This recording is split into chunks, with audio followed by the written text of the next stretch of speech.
The power of starting now. So, why waiting until it's perfect is a lie. And then I have here like a few helpful tips. So, let's go over the why waiting until it's perfect is a lie. That it's the biggest lie out there because and I'll be honest with you, I feel like I know you've heard this 1,000 times. I know a lot of content creators are saying this. So I know that it's nothing new that you've heard, but I do understand that it's like, okay, yes, everybody's saying just start. It doesn't have to be perfect, but I'm looking out here in the social media and it feels like everybody else is perfect and so well put together. And I just don't know where to start.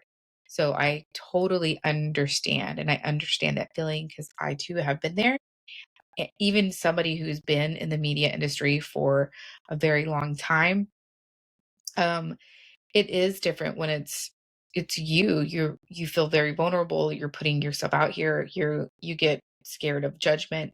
I went through these things myself. So I had, worked for brands for so long. I was always in the background.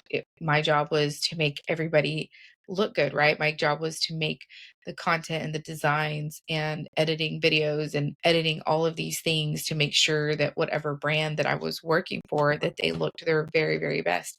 So whenever I was called into a position where in life where I needed to put myself out here in front of the world and start videoing, I was very much like, I'm going to be judged. And I didn't feel like I was in the best physical shape. And I went through it. It's there and it's very real feeling these things and not feeling ready, right? Not and some of us are like, I don't care about perfect. I just don't feel like I'm ready. And that's okay to feel that way. But what happens is when you feel like you have to be looking a certain way, that you have that the video has to look this way or that way, or they do this way or that way, you get it into your head so much that you hold yourself back. And I wasn't going to share this, but I feel like I need to share this scripture with you because I feel like it just goes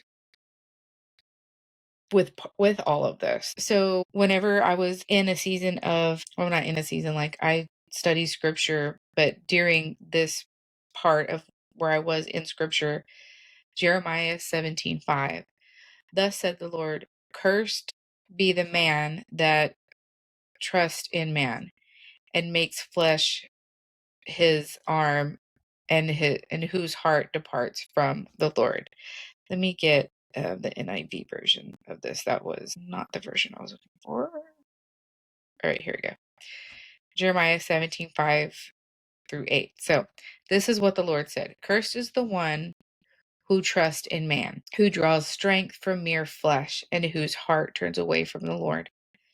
That person will be like a bush in the wasteland. They will have not see prosperity when it comes. They will dwell in the parched places of the desert, in a salt land where no lives live. But blessed is the one who trusts in the Lord, whose confidence is in him.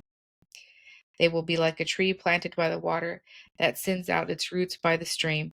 It does not fear when he comes. Its leaves are always green. It has no worries in a year of drought and never fails to bear fruit. This scripture, we could do a whole course on just this scripture. We could really, really break this down. And this is probably one of my favorite scriptures, this one and Philippians, which I'll share with you later. But what what brought this scripture up right now for this moment is waiting until, you know, waiting until perfect is a lie, is because who are you being perfect for? People, because you're worried of judgment. So now you're trying to seek validation from people, from the world. And then what happens? Your mind becomes cursed. What does that mean? Your mind becomes cursed. Well, now you start to have doubt. Now you're doubting yourself. Now you're doubting how you look. Now you're doubting, do I have the ability to do this? I don't look like them. Um, and then there's even some, because I've had people literally tell me this, that they're like, well, we came from the same town and how are you doing this? And I'm not. Right. So now you're worried about people from your hometown judging you, or that is what this scripture is about. Jeremiah 17:5-8. Cursed is the one who seeks power from man.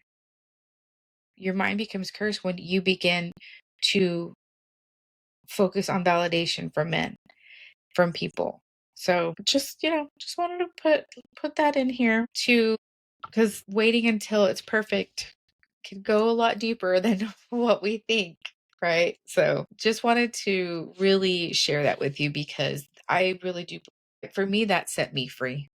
It set me free from so much that I just shouldn't really care. Another great scripture that can go here is Hebrews, I believe it's 16:3. I want to make sure I say this right. Also, too, while I am thinking of this right now, any scriptures that I use, I'm just going to blanket statement here. I am a human, and sometimes I might get things wrong. So test me. Make sure to go into the word yourself and um, check, compare what I'm telling you here. Um, oh yeah, see, I mixed that up. Hebrews is it 13:6, I believe. Yep. See, I said 16:3. See, numbers not numbering. So Hebrews 13:6, which is a good one that could go here. So we say with confidence, the Lord is my helper. I will not be afraid. What can mere mortals do to me? That's your scripture that you keep in your heart when you're out here and you get nervous. I say this over myself. I've been in the rooms and where I had to like stand up and introduce myself, or and I started to get nervous. And so I would just start saying this over myself with confidence, right? With confidence, I say, the Lord is my helper. What can mere mortals do to me? With confidence, the Lord is my helper. What can mere mortals do to me? Over and over and over and over. And it helped me. I was able to get up in front of this huge room of professionals, and even got them to laugh a little bit. So I was very nervous, but this is just, yes, something that Jeremiah, that scripture set me free. And then Hebrews is 13:6 is confidence, confidence, confidence. It comes from the Lord. He is our helper. We got to get that foundation work, y'all. We got to get that foundation work. That's what that's about. The beginning of this, right? It's getting our solid foundation, getting our mind right, mind ready,